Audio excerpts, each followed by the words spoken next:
and Amanda and Eric. And the voice of NEW, Vince Berry. Hitting all the topics like a clothesline flurry. Turn up your speakers and hear them out. You can listen from your car, even on your couch. They too raw, who NXT? Handing out Smackdowns, follow on IG. Plus, it's sponsored by Tag Me a Date. Go to YouTube and sub now for every update. It's all wrestling here. No safe space, now listen in. Time to hear from some of the greats. I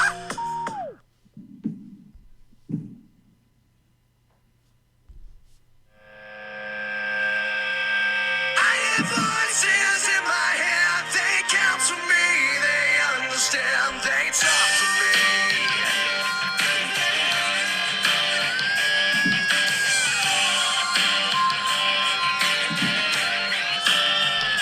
We got chills in the So everybody heard the tragic news of the week. So, as always, we're going to start off proper, outside of our normal. This is the War Report, paying tribute to Rocky Johnson. Earlier on tonight, we received the unfortunate news that WWE legend and Hall of Famer Rocky Johnson passed away at the age of 75. At this time, we invite you to please rise and join us as we pay our respects with the 10-bell salute.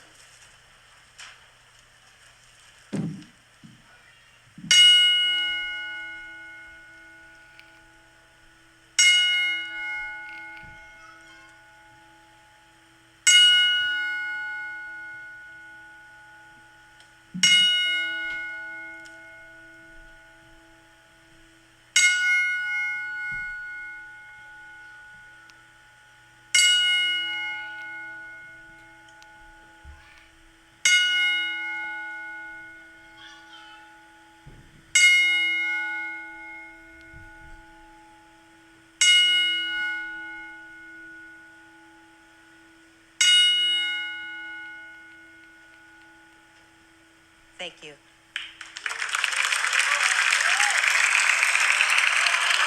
Vinnie Mac, take it away, brother. Well,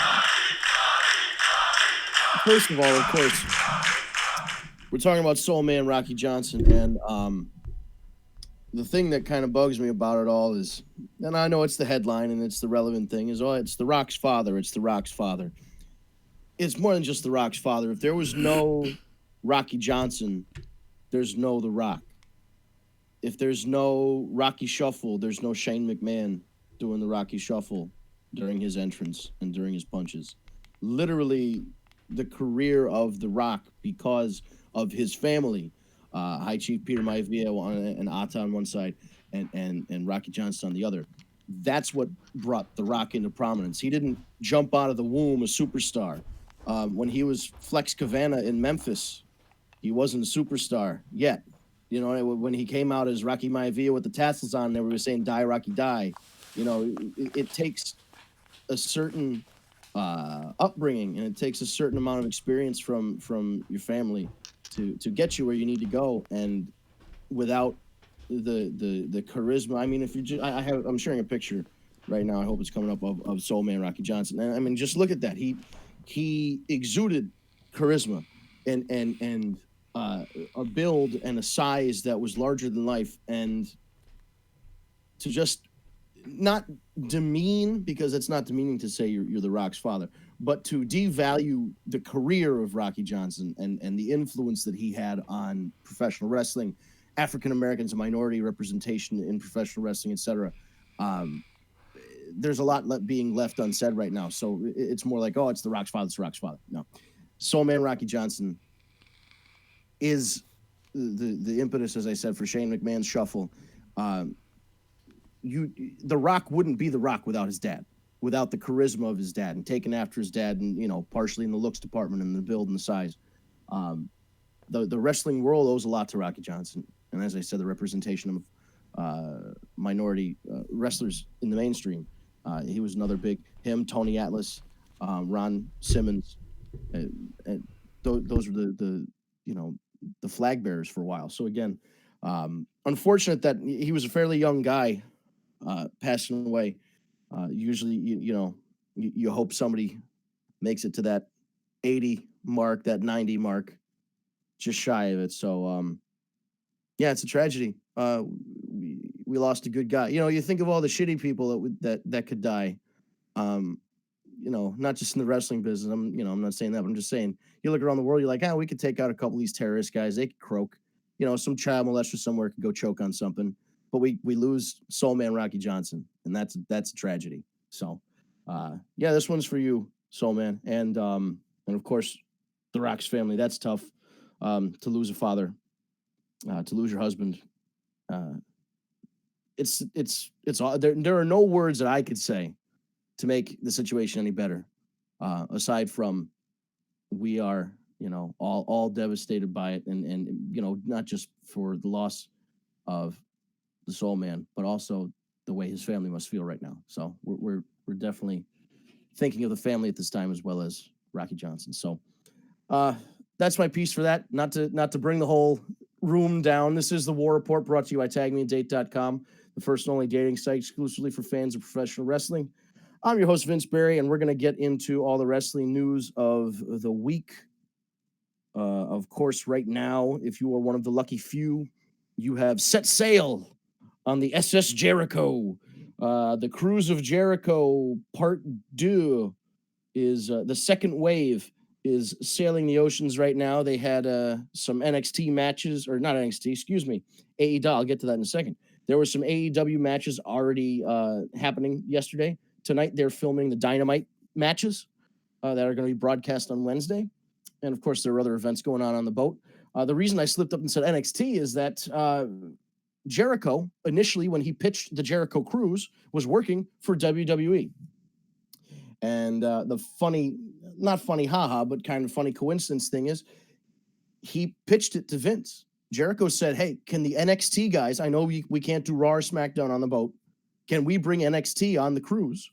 Have them wrestle some matches. You put them up as your episode of NXT for that week. And they said no. They pulled him into a 35-minute long meeting just to say no. And he's like, you could have just told me no. I didn't need to waste 35 minutes. You could have just said no. I wonder why. Why would they say no? I mean, it's such a different. It's always a control idea. Thing. Whenever you think about Vince McMahon, it always boils down to control. It wasn't his idea, right?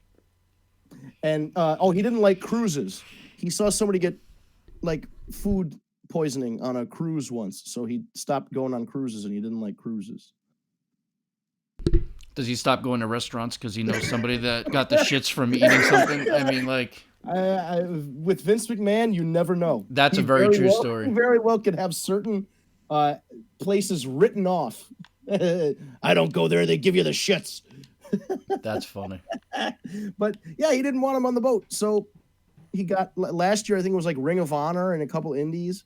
And now it's an AEW cruise with the footage being broadcast on Dynamite. I mean, that's the kind of corporate synergy that Chris Jericho is trying to bring to the table for WWE or for NXT, and they didn't want to do it.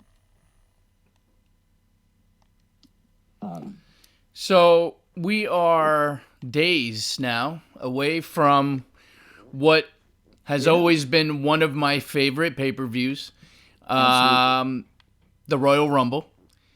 How are we feeling about how it's being set up and what it's forecasting?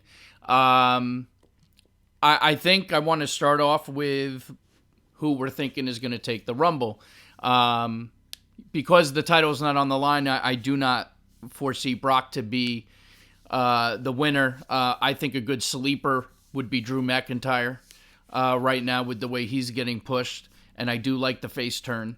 I don't think the Monday Night Messiah needs the win if he's actually going to be in it, because now they're tag team champions, which we'll get into. We'll also get into this whole fucking Monday Night Messiah thing because it's driving me fucking crazy. But I don't know. I mean, is it, unfortunately, I have this pit feeling in my stomach that it's going to be Cain Velasquez to set up him and Brock at Mania, which oh my god, I think would just ruin the whole match, right? And I think if that happens, I think this could go down in history as one of the worst Rumbles ever. That's depressing. I still think, especially if I'm on that roster and this fucking guy comes in and wins a Rumble who's wrestled 2 matches in his lifetime. Yeah. Maybe 3. Yeah, maybe 3. Yeah. So, I don't know. But the only problem is it's not like it's a TV star or somebody and you can go fuck him up. It's Cain Velasquez. You can't, you're not going to go win that fight. Like if you're Drew McIntyre and you've got a hair across your ass, you can't just go up and fight Cain Velasquez. Like he's a big guy. Well, you can, but you're gonna get your ass whooped. Right? Yeah, you can certainly try, but I don't think it's gonna work out in your favor. Now that we should watch. That should be a backstage segment. Hell yes. Actually, I'd like that better than the Royal. How about this Royal Rumble instead of Brock? It's Cain Velasquez, and anytime somebody goes in, they have to legitimately try and fight him. And he just lays everybody the fuck out. That's perfect. That's a pay-per-view for me, especially if it's real. Yeah, but that's only they only do matches like that on the Jericho Cruise. Right? Oh my God, that would be it would have to be in international waters. I don't think anybody would sanction that. They'd have to go out in the middle of the ocean for it. I listen. To me, the safe bet is always Roman Reigns. The last 8 years. Oh please, God, no! It's just the safe bet. But I agree that if they're going to use the Rumble to forward Brock's opponent at Mania, and they want to pull the trigger on Drew McIntyre, now's the time. Do it and have him either eliminate Brock as the last person or eliminate Brock right before the final 4, and then there's some kind of question as to who wins it. And I don't know. Isn't it still they can challenge for either SmackDown or Raw title? Right. I have, because the title's not on the line, and Brock is not putting up his Universal Championship. That should mean that you're open up to defend against or challenge either champion. So if Roman Reigns wins it or Daniel Bryan wins it, they're going after the Fiend. If Drew McIntyre wins it, he's going after Brock. Seth doesn't need to win it. You're right, Steve, but he could be going after Brock as well. This is the lovely part about the Royal Rumble. We say anybody could win. It's not true. There's like 5 or 6 guys that you think could win. So right now the top picks, right? They have to be, unfortunately, Cain Velasquez. Brock, there's still the potential that he lasts the whole thing. He just runs the table? Right. Oh, my God. So you have that. Drew McIntyre, Randy Orton. Those have to be the top picks as far as I can see it. If Edge does return, maybe, although he's not going to win, but maybe could be final 4, final 5. Also depends on how late, he gets called in. There's so many possibilities. Edge, because if Edge can't win, I shouldn't say that they can do whatever they want. But in my mind, if they do bring back Edge, he can't win because then he's challenging one of the guys. He's either way, there's no story between him and Brock or between him and the Fiend. And the neck injury that Edge had, the last thing that he did that really put it over the edge. The spear, wasn't it? Was a spear to Brodus Clay. Right. Because Brodus is such a big, solid guy. You think Edge wants to go in and spear Brock Lesnar or Bray Wyatt, who are both gigantic human beings? He's got to be if he's going to work a match, is what I'm saying. He's going to have to wrestle AJ or Orton or Rollins, somebody of that build, that size, because I think you have to mitigate the risk factor of re-injuring his neck. And I think, Randy Orton would be such a safe match for both of them. It would be a good match and it would be a safe match. So, but according to him, he's not in it. He's not returning. He's not cleared, et cetera, et cetera. That opens up that question too. Like who's gonna show up for the Rumble? That's also the fun part too. We get the randoms or the oldies, a bunch of different things. We get to see. Are they going to bring back Virgil? Try and steal him away from AEW? Well, that guy will do anything for a payday. But yes, he will. He's rolling in them Olive Garden breadsticks. There's a lot of surprise. Well, but one thing I am hearing, and I'm hoping it's not true, is that there is no plans of using NXT at all in the Rumble. Oh, Like I would have loved to see maybe Keith Lee, the Bro, one of those guys, maybe get an 'cause it would opportunity. be Last year, I think it was only Adam Cole, really. Yeah, and maybe Andrade was that before? Oh, or after maybe. he got called up? I don't remember. But yeah, it would be interesting to. That's the great thing about the Rumble is that you can kind of tease some matchups that test them out. You don't have to go anywhere with them. But like if you put Matt Riddle in the ring with Brock Lesnar, what's the reaction like? If you put Brock Lesnar in the ring with Keith Lee, that would be such an interesting, fresh match. Of course, Keith Lee would probably end up losing that match just because that's the way they book Brock Lesnar. But it would be a moment. That's, when you think of Royal Rumble moments and WrestleMania moments, Keith Lee squaring up to Brock Lesnar, that's, in my book, that's money. That is money, 100%. There's no question of that. It would be a shame to not utilize some of those guys, but then how far down the list do you go? Do you go to NXT UK? Do you use the Mustache Mountain guys? Do you use Pete Dunne because he's been on NXT as opposed to the NXT UK product? Dunne, correct me if I'm wrong, somebody, but I kind of have this feeling I remember seeing Dunne in the Rumble. Yeah, I was gonna say I feel like he was in maybe he was in last year. So if I'm right, I would rather it go to somebody that hasn't had the opportunity yet. Because that's a big fucking deal. Yeah. Well, especially because it seems like Brock Lesnar is going to be in there an awful long time. He's going to be there till the Final Four without question. So, in that's my guess. Right. The best options are guys that are way smaller than him and guys that are his size or bigger. So you bring in like Tyler Bate and have him get thrown around, or Jordan Devlin or whatever. You bring in a guy that's not that big and have him get tossed around by Brock Lesnar. And then you bring in like a couple in. Oh, he's beating up these small guys. Drake Maverick got thrown into the 10th row. And then like Goldberg comes out, or Braun Strowman comes out, or somebody big that he can then, he has to put up a little bit more of a fight, but he still like gets the upper hand.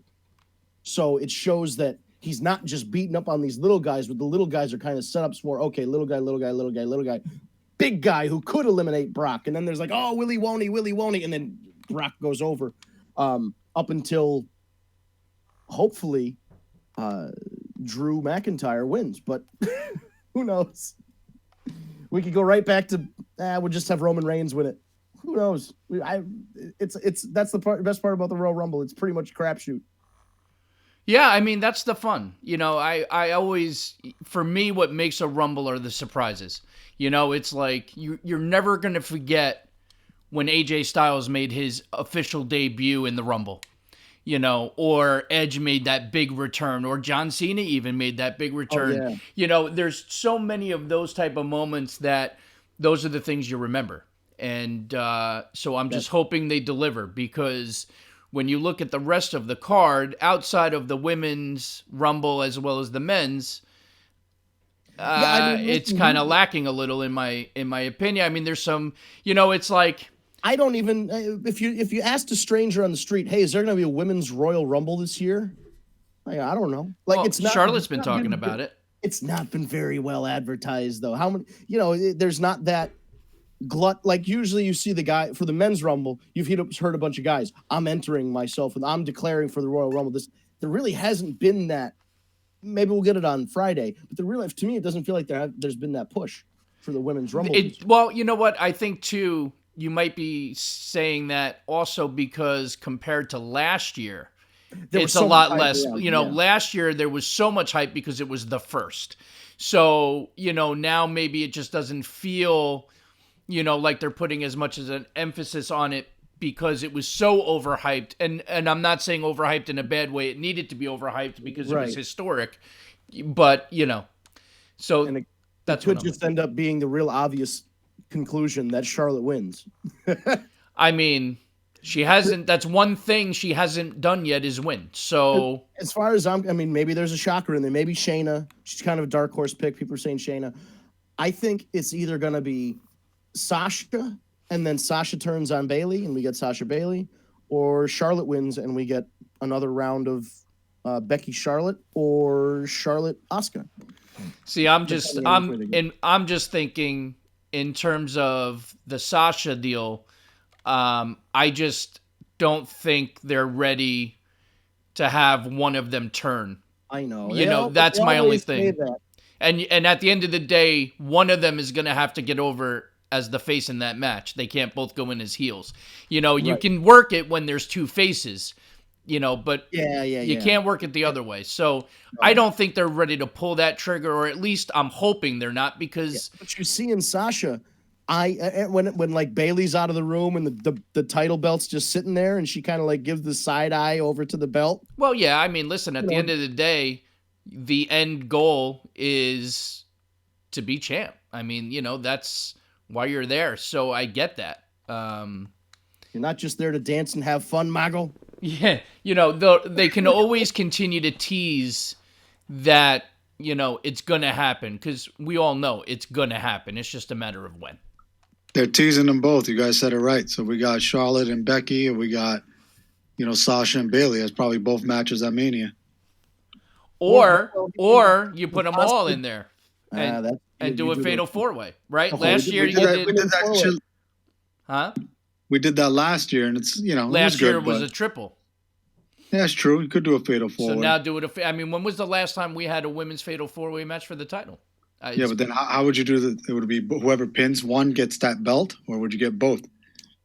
Do it like what was it? Triple H, Michaels, and Benoit, or Triple H, Jericho, Benoit, whichever one it was. How did they do it? I don't remember. It was the first fall, or no, it was like the it was Kurt Angle's. It was Kurt Angle, Jericho, and Benoit for the Intercontinental and the European titles. The first fall was for the European title, and the second fall was for the Intercontinental title. So you could do two falls, and then you could still have a double champ theoretically at the end, or you can split it and still have 1-1. That'd be something different. I just don't see Vince doing that. It would be. It's a little too complicated for them to try. But I mean, we're talking about this as if Becky's going to just beat Asuka, which maybe she will. But Asuka's always been the thorn in Becky's side. She could never get the job done. I have no problem with Asuka winning it, but the way that this has been building, everything is, in my opinion, leaning towards Becky finally being able to beat Asuka. So, you know. No, I agree. I just think, you know, years ago, Asuka should have went over at Mania. Oh, absolutely. They ruined her whole shit with that. 100%. And then we could have built on something different. But at least now she's getting some burn, you know, some time.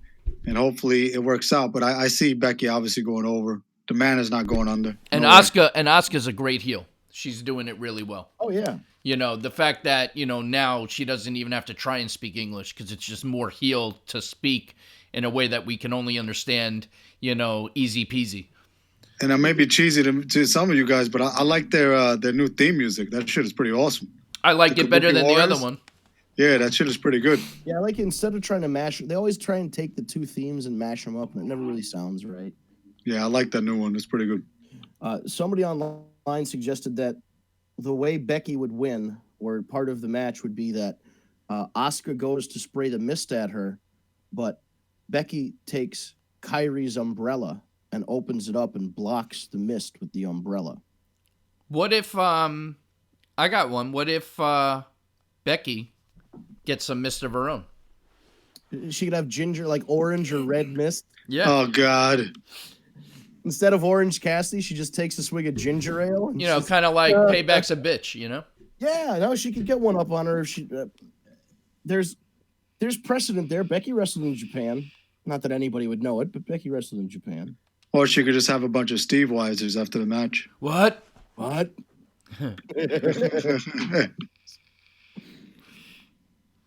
glad that, you know, like I said, it's a Royal Rumble where theoretically anything can happen, but I'm just glad that it doesn't feel obvious. Sometimes, some years it feels obvious where the direction they're headed. Right now, I mean, I guess we could say that's kind of a knock on their long-term planning, but it feels like they're flying by the seat of their pants right now, and anybody could win either Rumble or any title at this point. So we got quite a card for Rumble. Some matches I think that you guys would probably say the same as me, and who cares? So we got Roman Reigns versus King Corbin. God, who gives a shit? Yeah, Exactly. I'm so over that whole fucking story. I mean, it really needs to go away. So that will definitely be the break of the night for me. What else you got? Yeah. We got Sheamus versus Chad Gable. I mean, Oh, God. it's just kind of ridiculous. I mean, there's no fucking way Sheamus loses. You know, normally this would have been built up to where Gable would get over, but this is going to be Sheamus's really first big match back. I mean, if you could call it a big match back. Deserves better, for real. He does. You know, and quite frankly, Sheamus deserves better too. I'm sorry. But, you know. Well, especially since he's gone back to his 2009 look or whatever it is. Well, listen, I'm totally okay with the Mohawk going away. Yeah. Yeah, it's got to change up. It's a throwback for sure. Then we have Bailey versus Lacey Evans. You guys know how I love Lacey Evans, but that's a throwaway. I'm actually looking forward to that match. I am. I like the build of that. I'm with you, Sam. I am a fan of Lacey Evans. I like what they've done with her face turn. I've actually enjoyed this entire storyline with the three of them. So yeah, I'm actually, that's one match I'm okay with. They've managed to turn Lacey Evans into Liberty Bell. Yeah, from Glow. Pretty much, yeah. And it worked. It's, you know, you make fun of it, like Glow was making fun of like how simple 80s wrestling was, where you just had to go, I love America, and everybody's like, yeah. Listen, you really got to have the utmost respect for her. At the end of the day, she fought for our country. She's a badass chick, and she's not bad in the ring, and she's not bad on the microphone, and she does the gimmick well. And that's why I didn't like that when she came out heel. It's like, you've got a built-in story. The woman was living in her car with her kid. And right, but you know what? But they're making up for it now. You know, it's like better late than never in this one. I did enjoy her as a heel. That shit when she would just come out randomly, everyone hated it so much. That I hated. They did it during a WrestleMania. What a waste of time. That's fucking awesome. We're sitting there. We got these fucking lights shining in our faces for 6 hours, and we had to sit through that shit too. Oh my God. Fantastic. This one for me is a throwaway. I know you guys might fight me on it, but Bray Wyatt versus Daniel Bryan. I don't want to see that shit again. I have no problem seeing that match again. I don't know that I love the idea of a strap match. Yeah. It was good. Their match was actually good in, what was it, 2014 Royal Rumble? 2015 Royal Rumble? Somewhere around there. That was a really good match. And then Daniel Bryan wasn't in that Royal Rumble, and then everybody booed because it was Rey Mysterio. Like, there was that whole situation. But that just encapsulating, just taking that match, plucked from the pay-per-view, Bray Wyatt, that might be one of my, well, if he went over Cena, that would be my favorite Bray Wyatt match. If he went over Cena at WrestleMania 30 like he should have. But anyway, that was still the Daniel Bryan Bray Wyatt match from like 2014's Rumble was very good. Exactly. So we've seen that match 72 times. Well, yes, we've seen it an awful lot. But The Fiend is fun to watch too. So, you know, in that respect, it's like, you know, do we really give a shit who he's facing? Like a new wrinkle in it. That's true. Will Kane be involved? You know, I was waiting for him to say that he's gonna add himself into the Rumble, but it never went there. So I don't know. He might just pop up through the ring, or, you know, come out and try and make the save for Daniel Bryan. You don't just introduce Kane last week and be like, okay, well, Kane's gone again now. He's going back to being mayor. No, I don't. Well, shouldn't put it past him. They probably could do that. But what I'm saying, you guys like his interview with Austin? Oh yeah, it was fantastic. Oh, I didn't watch Kane's yet. I'm liking the new Austin show. It's pretty good. Yeah. Yeah, the first couple, it was Goldberg and Undertaker. Well, yeah, Undertaker was the first one. Yeah, I saw. Yeah, and then they have Bret Hart is supposedly on the hook for this show, right? That would be a good one. That will be a good one. That'll be interesting. Because that was it would be interesting to hear from Brett in this setting, talking to Steve Austin about the fact that basically Steve Austin took over from Bret Hart. Yeah. And became the top guy, and it was their match. It was the I Quit match with Ken Shamrock as the referee that really made Austin, and got him on that hot run. Yeah. And what I can imagine, especially if you're being the top guy, Bret Hart took a lot of shit while being the top guy because he lost the title to Yokozuna at WrestleMania 9, Caesar's Palace, and Hogan came out to like defend his honor and then beat Yokozuna. But then The fuck was that? that was Who Are You? That was the Who. Somebody's watching CSI.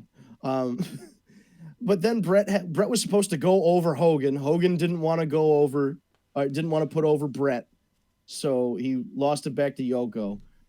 Shawn never wanted to put over Bret.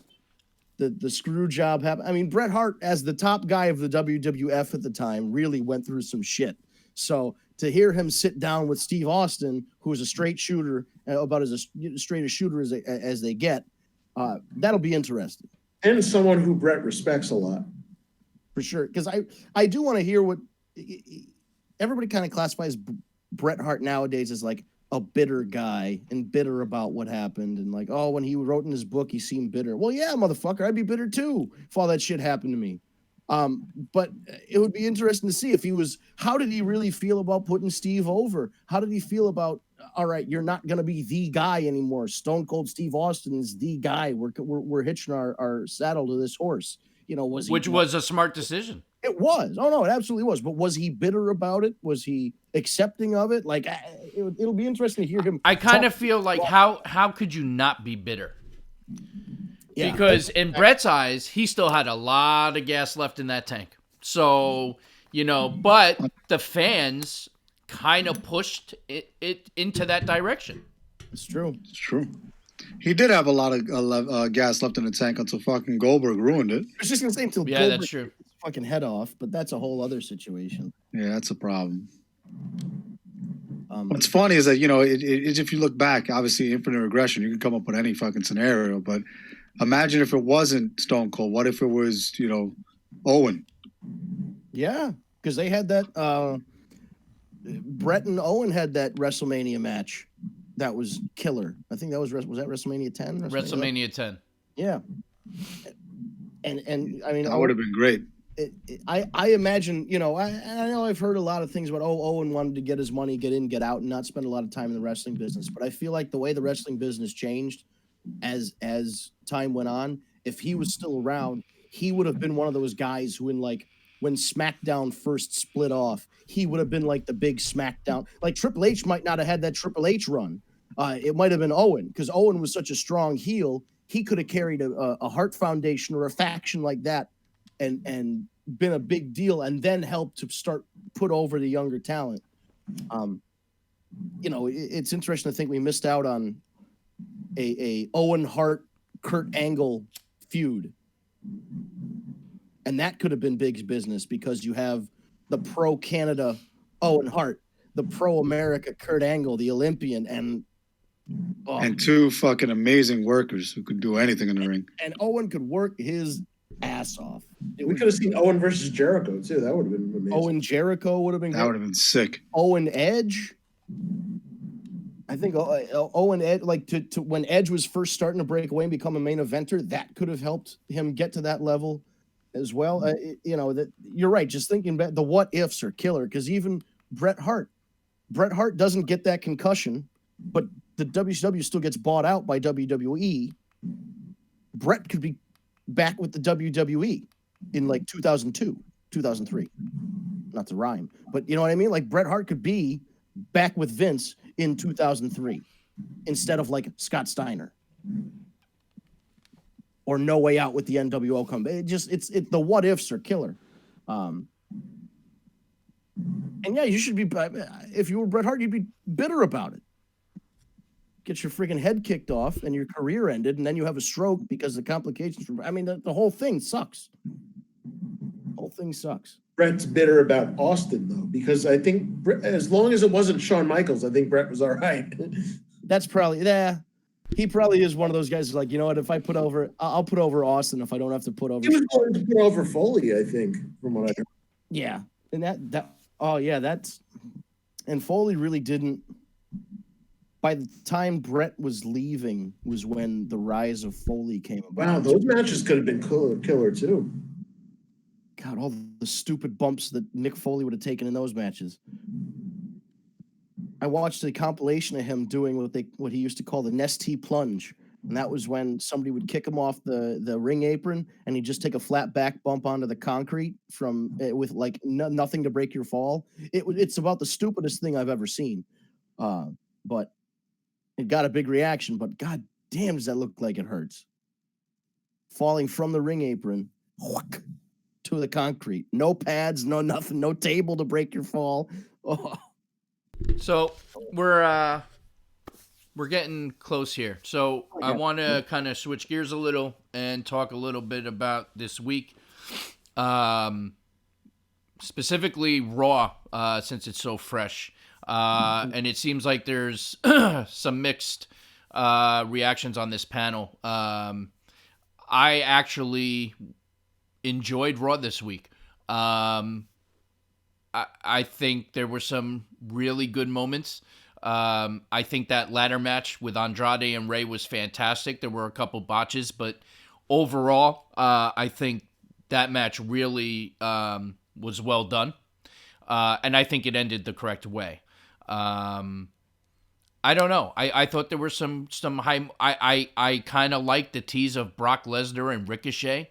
For some reason, the whole David Goliath thing with them, I think could at some point work if they ever pulled the trigger. I would have liked to actually see a little more than just a kick to the nuts, but yeah.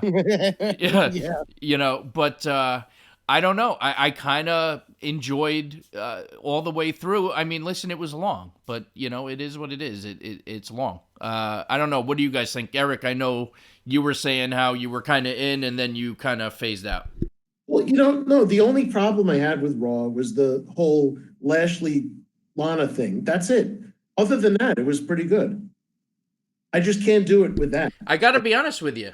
I didn't have a problem with them this week. I mean, outside of the fact that Lana doesn't just shut the fuck up and she always has to talk. But the actual mixed tag match I enjoyed. I love Liv Tyler's new gear. I thought she pulled out a couple things. I think it sucks that Rusev, didn't go over again. But overall, this was one time so far through this entire story that I wasn't like, all right, I need to turn this off now because of that. It just doesn't make. Is he gonna eventually go over? Like at this point, it's been going on so long that he's lost so many matches. Does winning one at the end matter? Is that gonna save? Is this gonna save Rusev? Oh, he won that last match after being embarrassed for 4 months. I don't know if that makes it all better. He's doing a good job with the material that he's been given.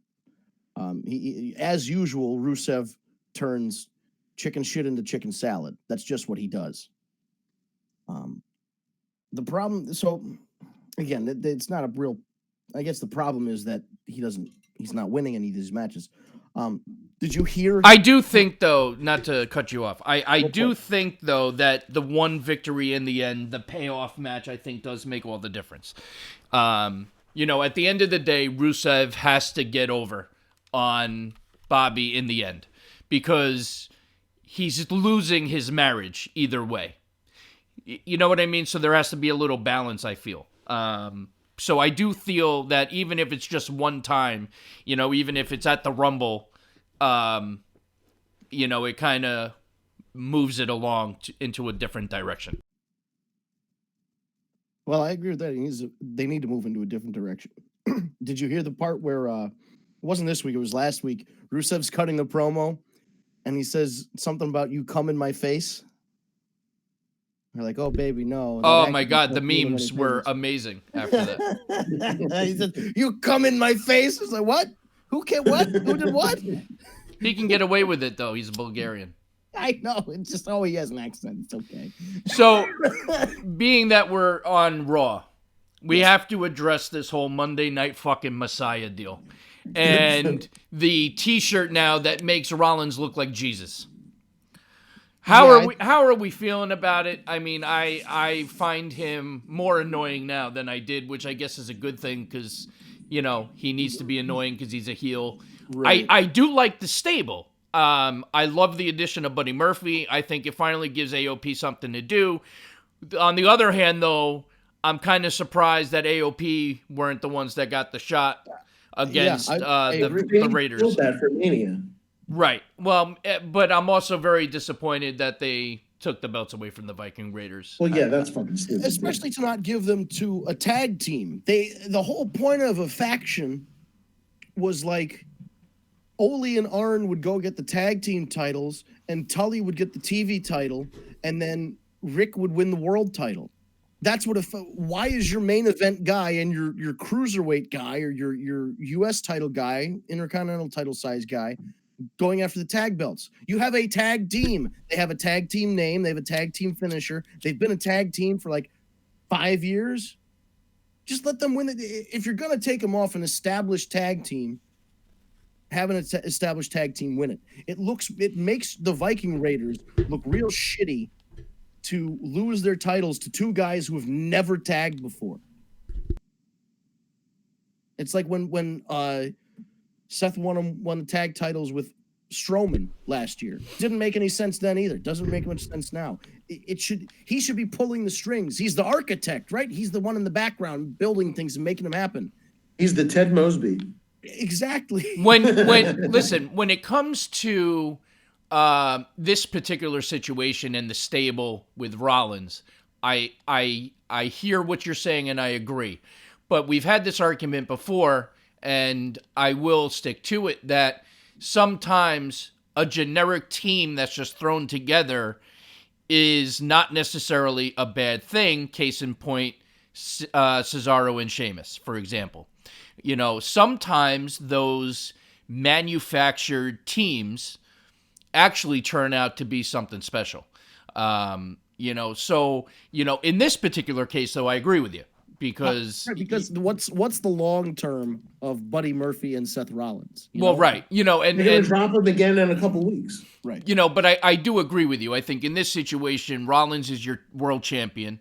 You have Buddy Murphy as your US or IC champion, and then you have AOP as your tag champions. The whole stable has gold. That's kind of like shifting over to NXT with the Undisputed Era. Right. That's so it is kind of weird that they threw those two together, but I will say they made a hell of a team.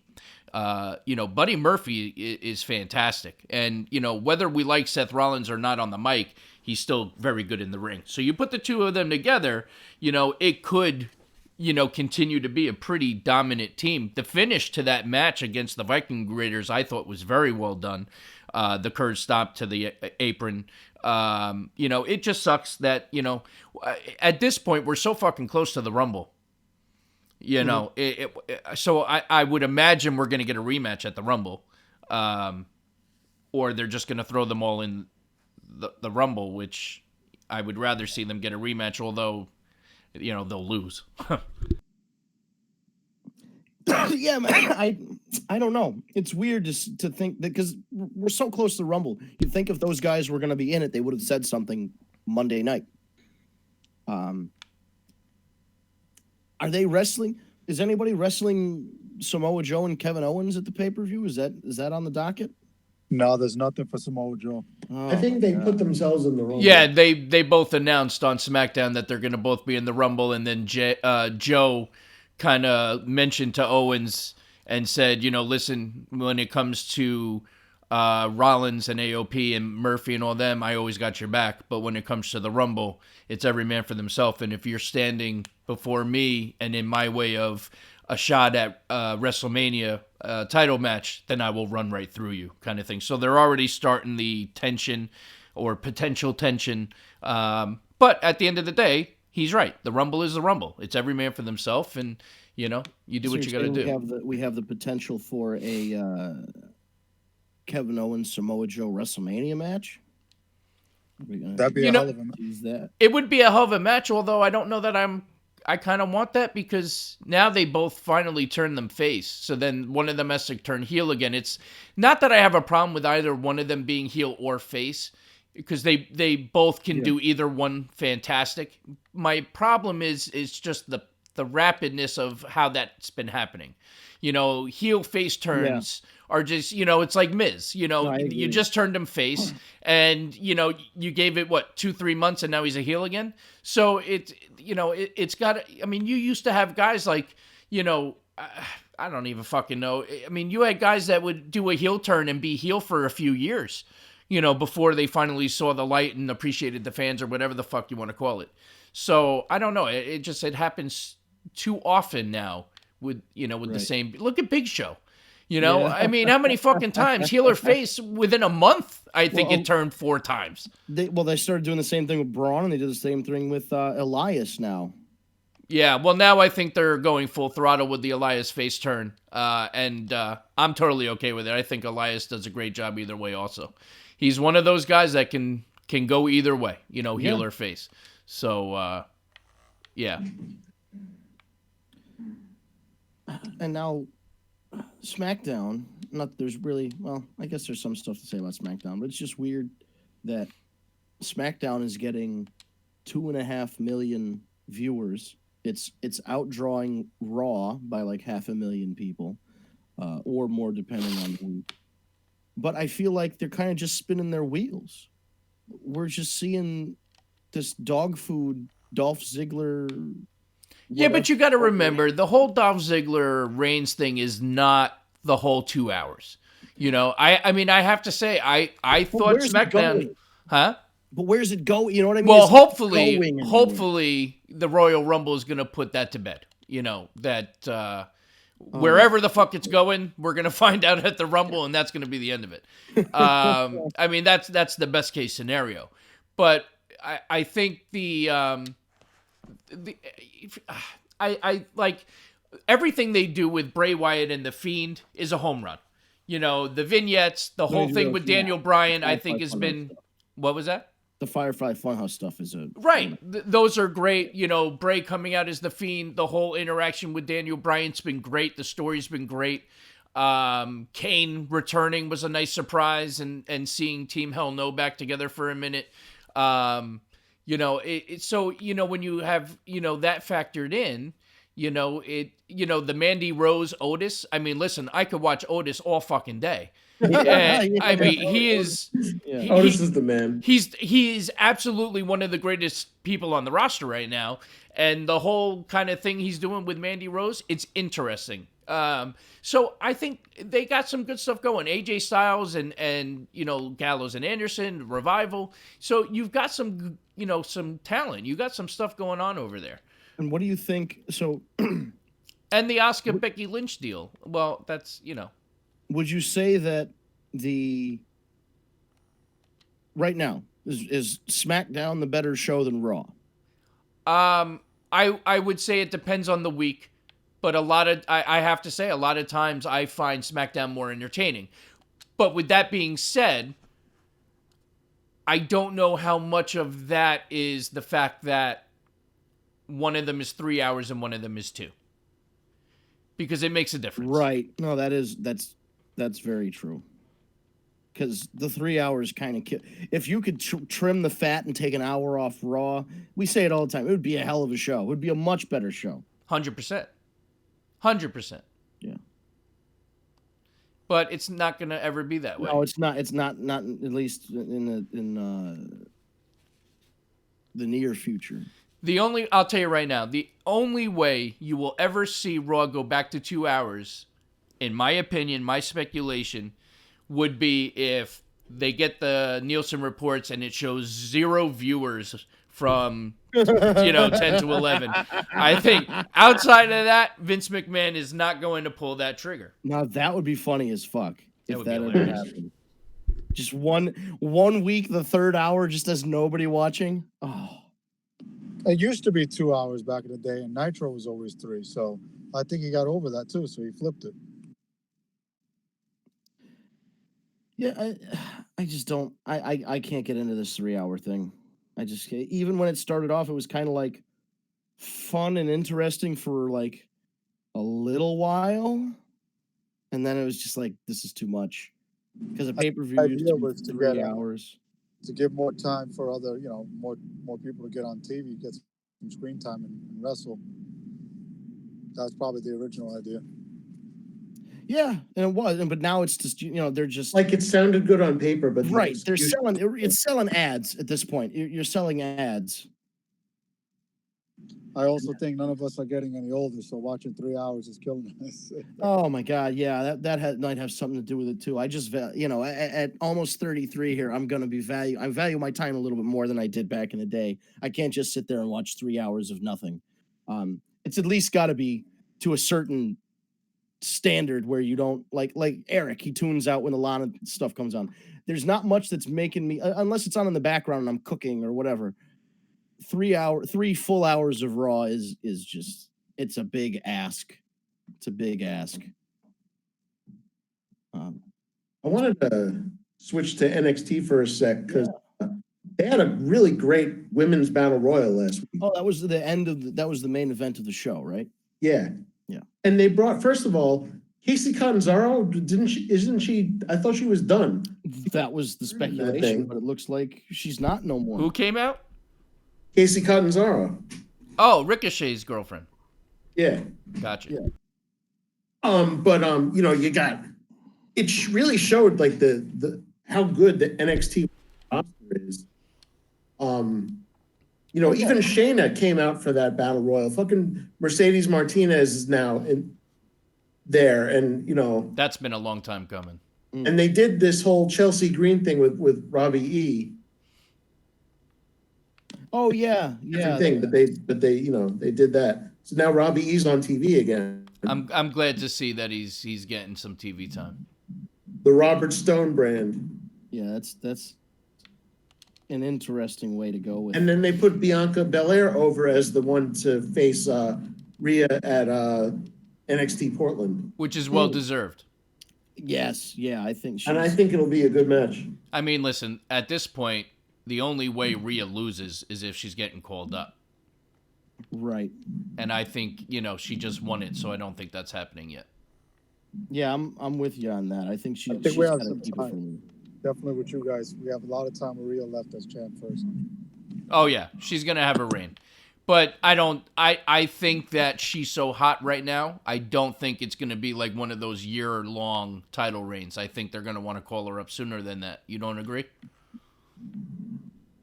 What? Who was it? No? Okay. I think what happened was if in NXT UK, Toni Storm just lost a match where she can't challenge for the NXT UK Women's Championship anymore.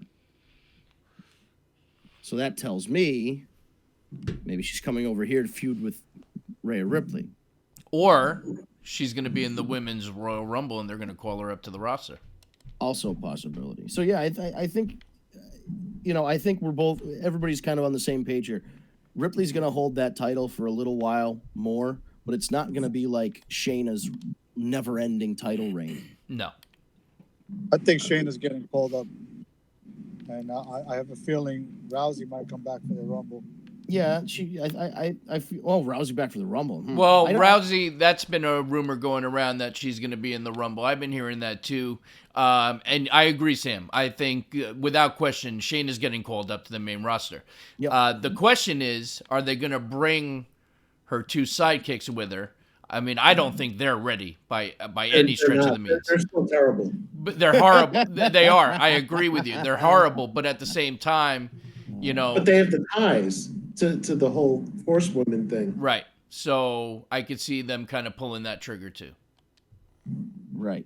Bring them as a package deal. They just shouldn't wrestle. They can have them interfere and do little spots, but not wrestle. There's only one time that they should wrestle, and that's in the horsewomen versus horsewomen, and that's it. Right. I'm with you on that. It'll be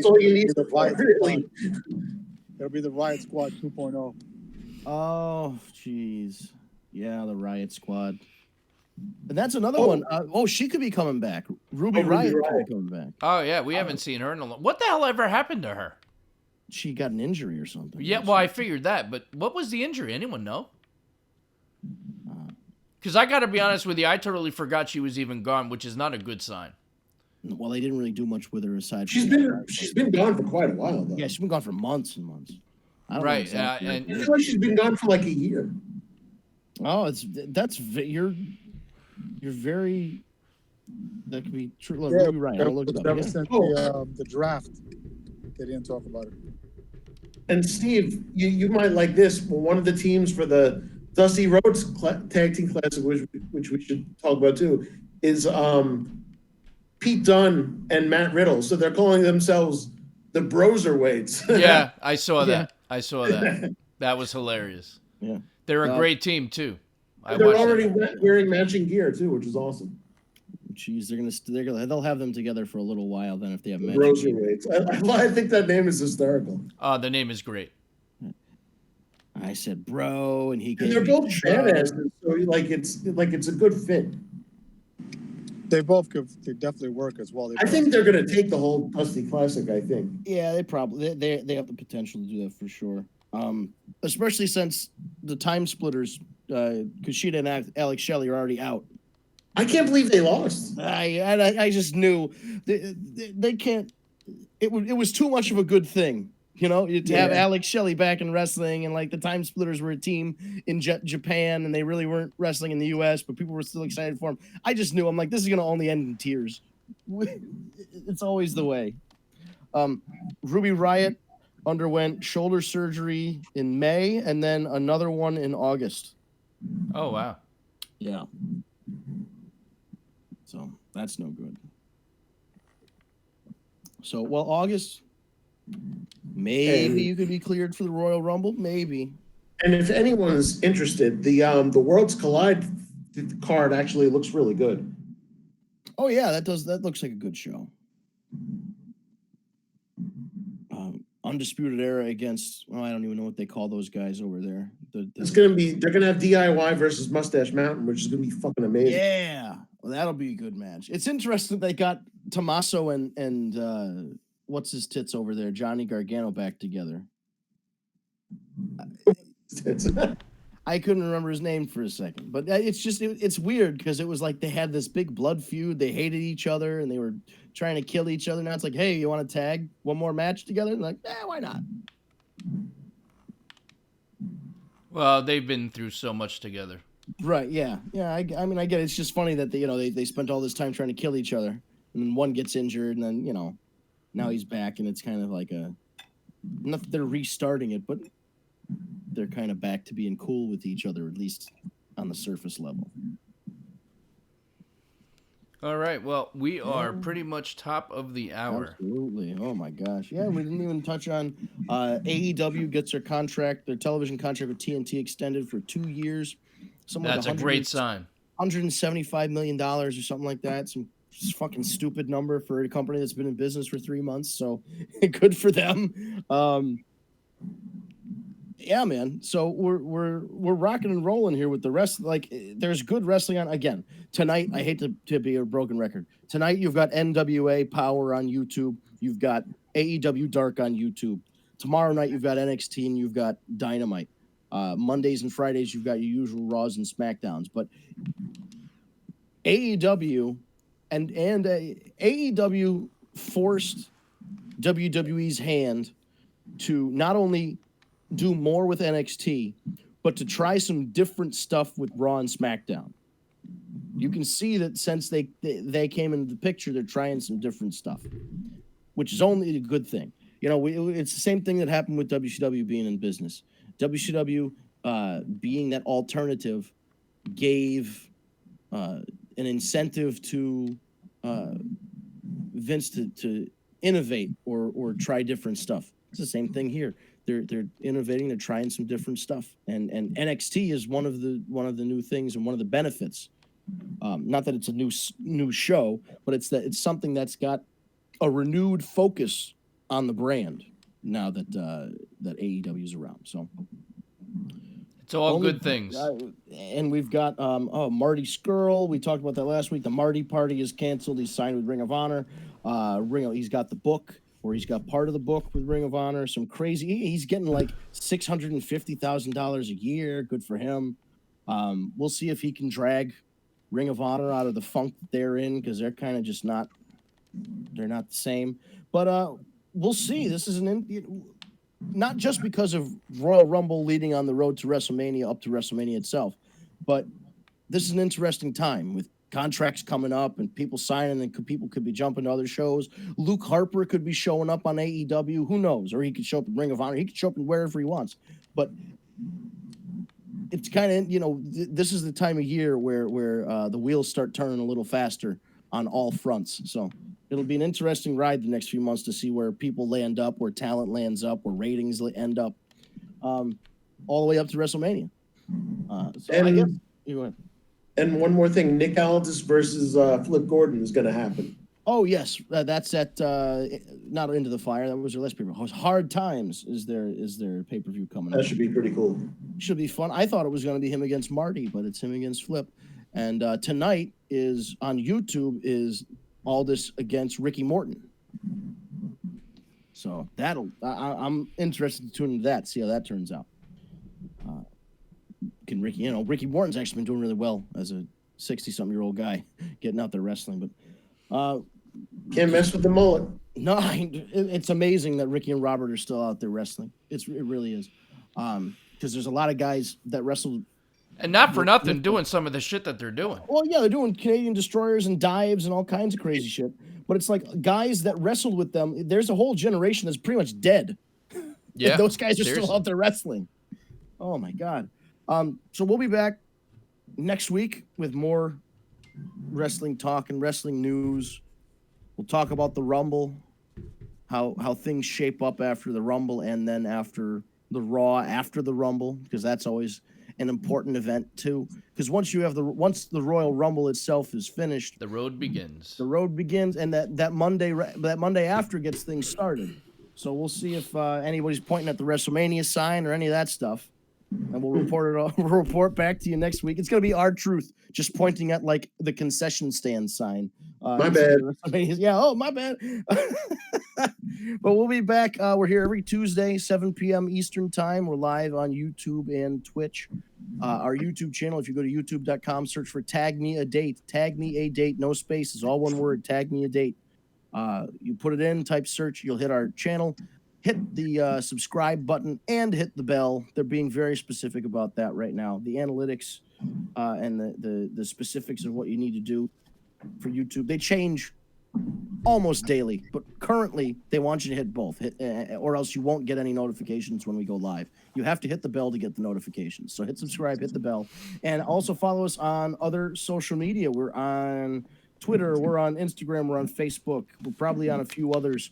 If you're listening for the audio version of the podcast, you can find that on Stitcher, SoundCloud, Spotify, Apple Podcasts, Google Play, podcast thing, whatever they call it. I'm sure there's one I'm missing.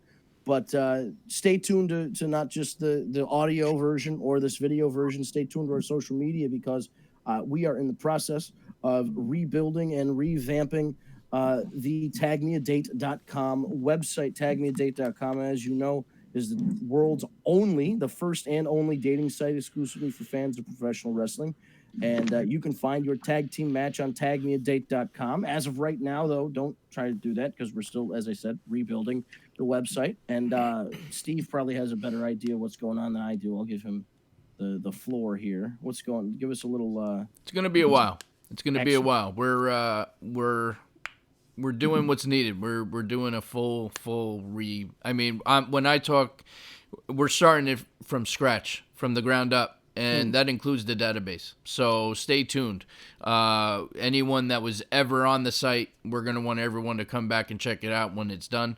There's things in the works, so we will keep you updated as we know more details. Yep. And the best way to keep updated is to follow us on social media at tagmeadate. Should be the username everywhere, or on this YouTube podcast, or on the audio podcast.